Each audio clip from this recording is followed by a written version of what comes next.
আজ করব দশম শ্রেণীর কোষে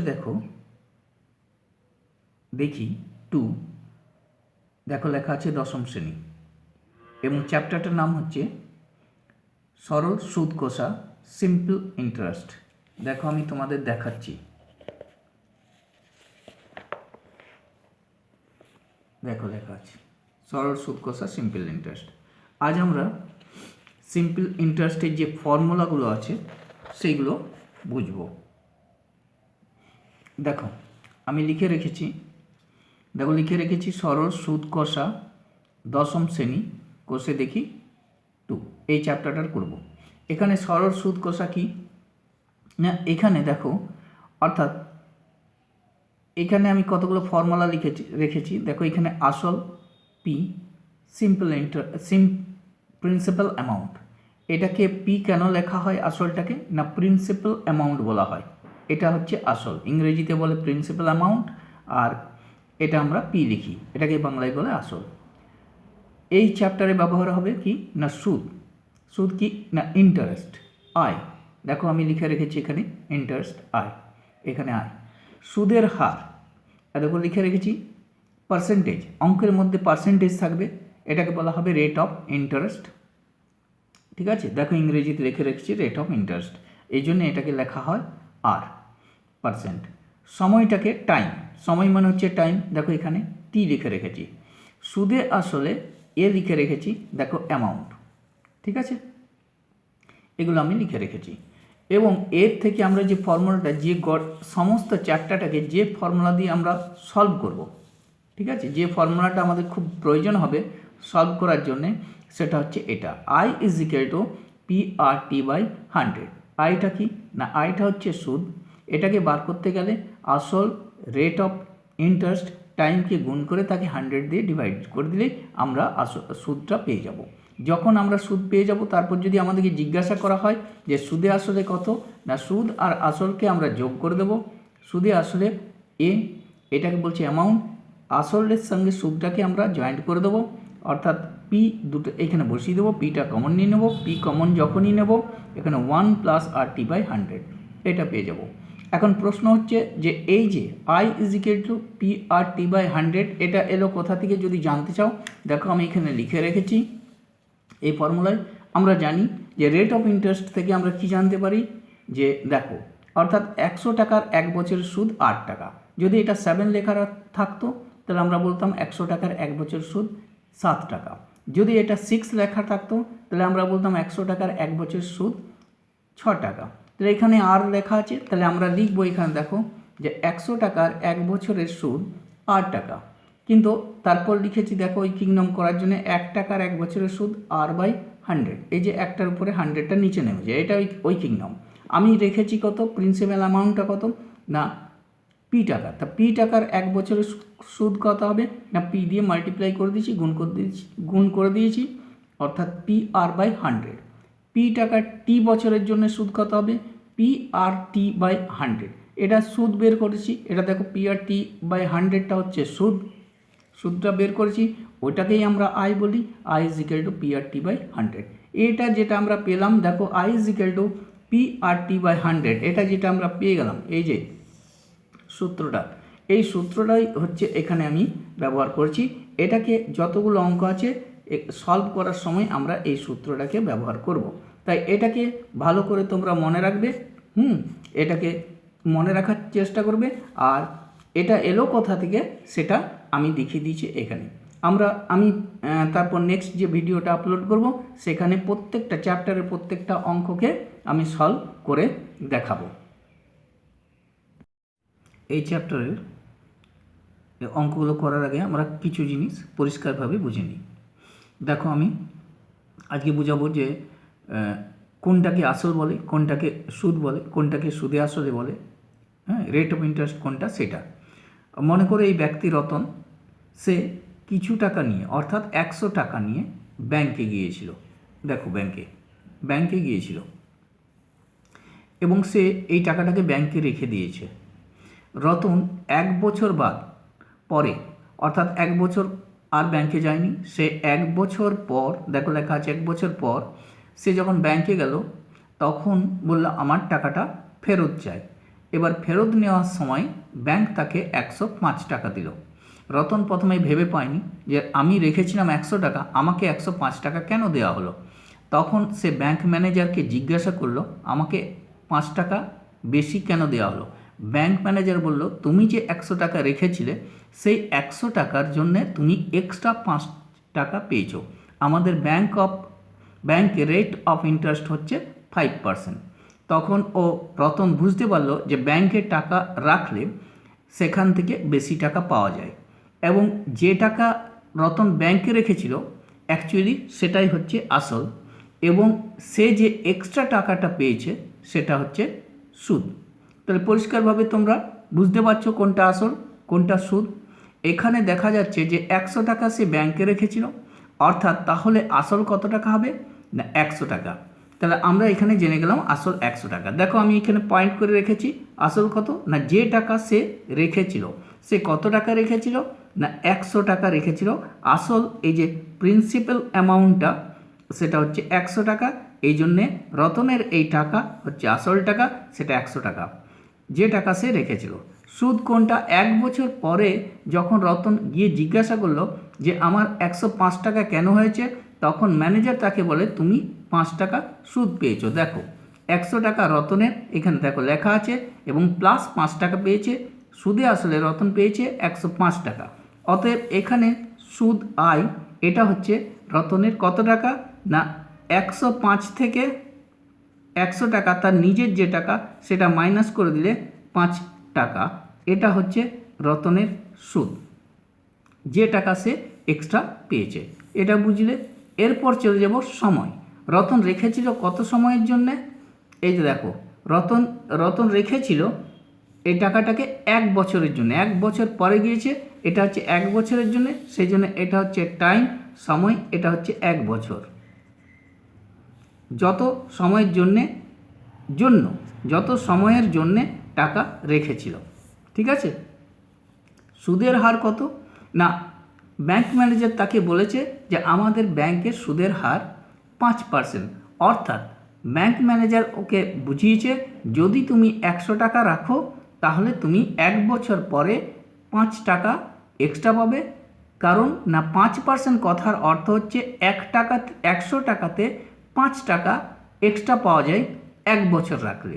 তো 1 বছর যদি আমি 100 টাকা রাখি সেটা 1 বছরের জন্য রাখি, এবং যে টাকাটা আমি এক্সট্রা টাকা পাবো সেটাই হচ্ছে আমার সুদের হার। এখানে লিখেই দেওয়া আছে দেখো 100 টাকা 1 বছর রাখার জন্য যত টাকা এক্সট্রা পেয়েছে রতন, তার মানে কত টাকা পেয়েছে 5 টাকা। এটাই হচ্ছে তার 5% সুদের হার। সুদের হার সবসময় পার্সেন্টেজে থাকবে। এরপর আসি সুদে আসলে, অর্থাৎ টোটাল যে টাকাটা রতন পেল। এখানে দেখো টোটাল টাকা কত পেয়েছে রতন, এখানে দেখো রতন পেয়েছে 105 টাকা, তার মধ্যে আসল টাকা তার 100 টাকা আর 5 টাকা তার সুদ। অতএব সে পেয়েছে 105 টাকা।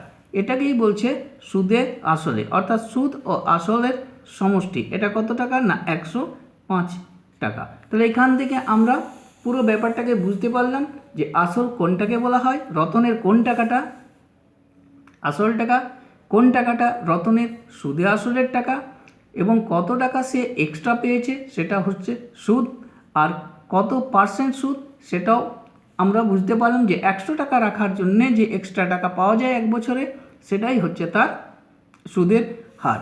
এই যে সমস্ত জিনিসগুলো আমরা বোঝার পর আমরা যে আমাদের যে বইয়ের মধ্যে যে অঙ্কগুলো আছে সেই অঙ্কগুলোকে সলভের দিকে যাব। তাহলে এটা তোমরা বুঝতে পেরেছো।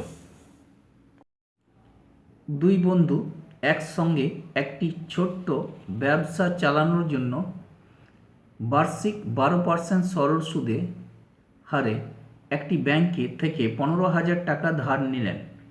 4 বছর পর ওই টাকার জন্য তাদের কত টাকা সুদ দিতে হবে হিসেব করে লিখি। চলো দেখা এটাকে কিভাবে সলভ করি। কোষে দেখি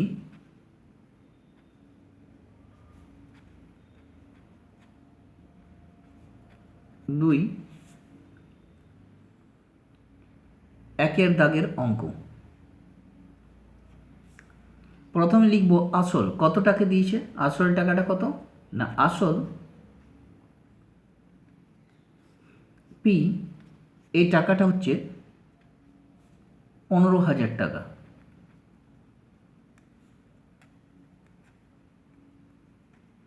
এটা তারা ধার নিল ব্যাংক থেকে। এরপর আসবো সুদের হার। ব্যাংকের সুদের হার কত?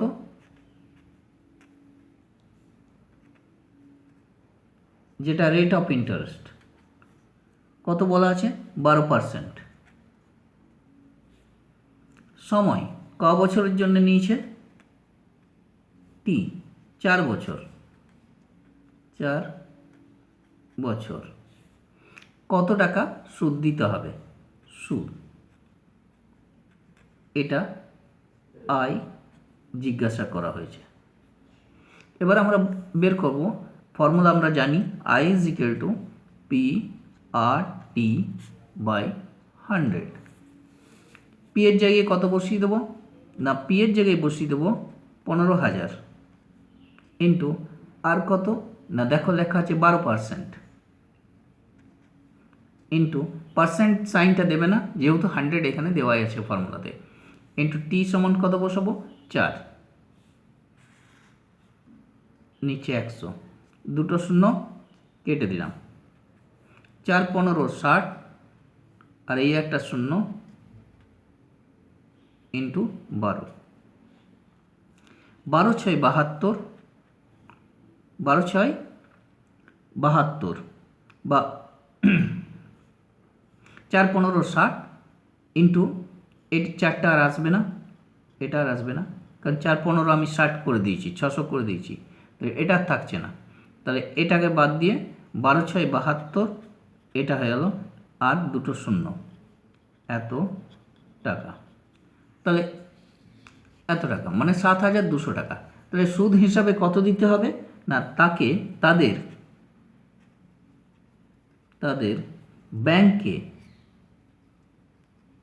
ব্যাংকে সুদ দিতে হবে। কত দিতে হবে? না 7,200 টাকা। 7,200 টাকা। ঠিক আছে, তাহলে বুঝতে পারছো যে এখানে তারা 15,000 টাকা ধার নিয়েছিল, সুদের হার 12%, সময় 4 বছর, সুদ বের করতে বলেছে, এটা বসিয়ে দিয়েছি। 4 15 60, এ দেখো 600 করে দিয়েছি, 60 আর একটা 0, তাহলে 4টা গুণ হয়ে গেছে, 4 আর নেই, 12 তার সাথে আবার গুণ হবে, আমি এখানে ভুল করে লিখে ফেলেছিলাম, কেটে দিয়েছি। 12 6 72, 7,200 টাকা, আর তাদের ব্যাংকে সুদ দিতে হবে 7,200 টাকা। 2 নম্বরেরটা দেখো, 2005 সালের 1 জানুয়ারি থেকে 27 মে পর্যন্ত বার্ষিক 6% সরল সুদের হারে 2,000 টাকার সুদ কত হবে নির্ণয় করি। চলো দেখা এটাকে কীভাবে সলভ করি। কোষে দেখি একটু 2 নম্বর অঙ্কটা। যেহেতু 2005 সালটা লিপিয়ার নয়,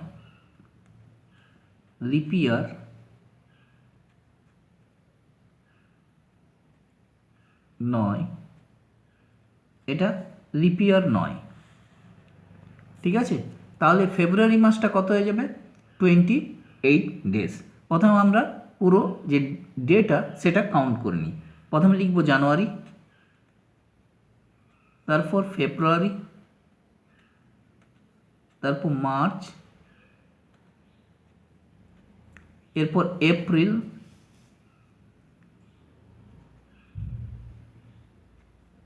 মে,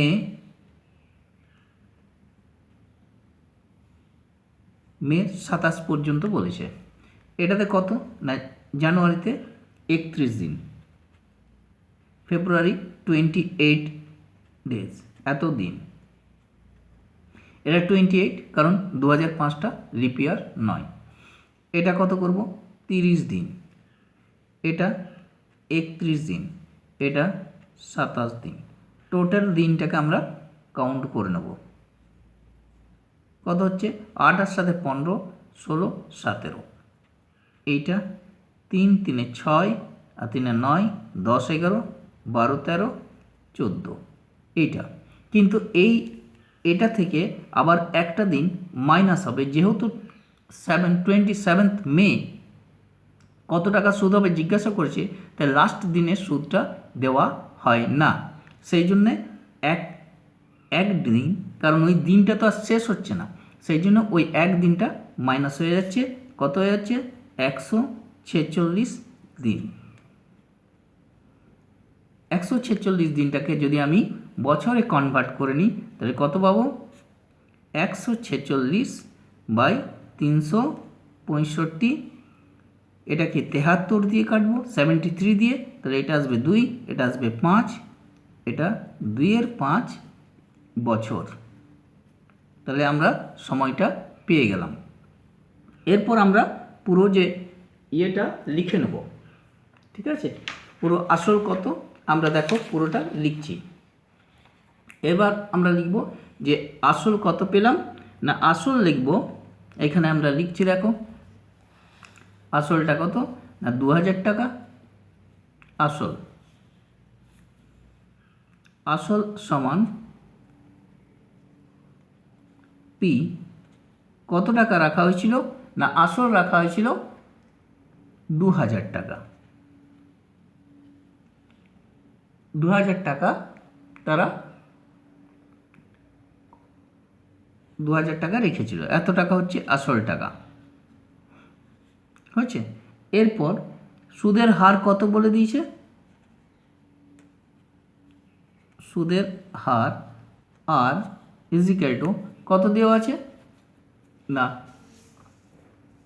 সুদের হারটা দেওয়া আছে দেখো কত, না দেওয়া আছে 6%। কত সময়ের জন্য রাখা হয়েছে, না সময়টা দেখো আমরা বের করছি 2-এর 5 বছর, সময় টি ইজিক্যাল টু 2-এর 5 বছর। তাহলে সুদ কত হবে, সুদ আয়, এটা জিজ্ঞাসা চিহ্ন। আমরা বের করব সুদটাকে, ঠিক আছে? দেখো আই ইজিক্যাল টু, আমরা ফর্মুলা জানি, I is equal to PRT/100। P কত, 2000 টাকা, আরটা কত 6%, টিটা কত 2-এর 5, নিচে এটা কেটে এখানে দাও, নিচে কত দেবো 100, এটা 5 দিয়ে কেটে দিই, 5×4 = 20, এটা 400 হয়ে যাবে, ঠিক আছে? তারপর লিখব 400 হয়ে গেল, এটাকে লিখব যে 400 × 6 × 2, নিচে 100, দুটো শূন্য কেটে দাও, 4×6 = 24, 48 টাকা। কত টাকা সুদ হবে, অতএব সুদ হবে 48 টাকা, অতএব সুদ হবে 48 টাকা, এটাই অ্যান্সার।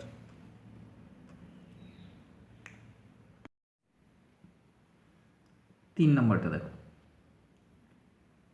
8.13% সরল সুদে 960 টাকার 1 বছর 3 মাসের সবৃদ্ধি মূল কত হবে নির্ণয় করি। যেটা সবৃদ্ধি মূল, তার মানে এটা সুদে আসলে, আমরা সুদ বের করে নেবো, আসল যোগ করে দেবো, সুদে আসলটা বের করে নেবো। চলো দেখাই কীভাবে এটাকে সলভ করি।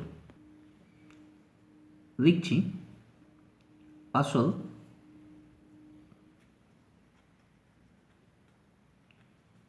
পি, সুদের হার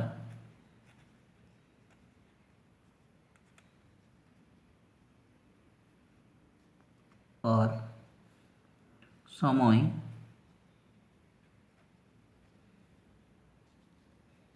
টি, সুদ আয়, এটাকে জিজ্ঞাসা করা হয়েছে। এখানে আসল কত টাকা লিখে নেব, 960 টাকা। 960 টাকা। সুদের হার কত পার্সেন্ট, 8.13% সমান 8 × 3 = 24, 25-এর 3%। সময় কত, না 1 বছর 3 মাস, 1 বছর 3 মাস সমান 1 পূর্ণ 3 12, 3 একে 3, 3 4 12, 4 একে 5 4 বছর। এটাকে বছরে কনভার্ট করে নিয়েছি। সুদ জিজ্ঞাসা করা হয়েছে। এবার আমি ফর্মুলা লিখব I = PRT by 100, PRT by 100, PRT by 100। কত লিখব? P সমান লিখব এখানে 100 দিলাম, P এর জায়গায় লিখে দেবো 960। আর কত লিখব?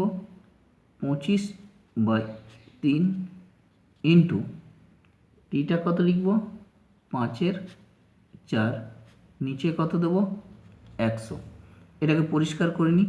960, 25-এর নিচে 3, 5/4, আর এটাকে কেটে এখানে করে দেবো 100, 100। ঠিক আছে, 3 দিয়ে কাটবো, এই 4 দিয়ে কেটে দিই এটাকে। 4 দুগুণে 8, 4 4 16, 3 8 24, মানে 80। কত পেলাম? এটাকে সমান করে এখানে লিখে দিই।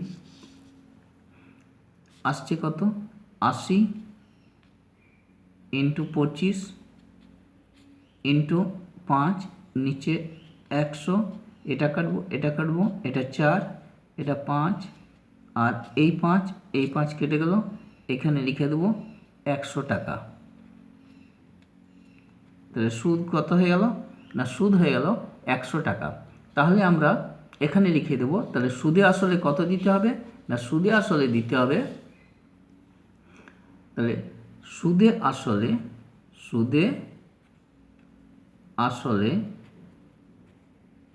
কত হবে? সুদে আসলে হবে 960 টাকা ছিল প্লাস 100 টাকা সমান 1060 টাকা। এটাই স্ববৃদ্ধি মূল, এটাই সুদে আসলে। তাহলে স্ববৃদ্ধি মূলটা হলো 1060 টাকা।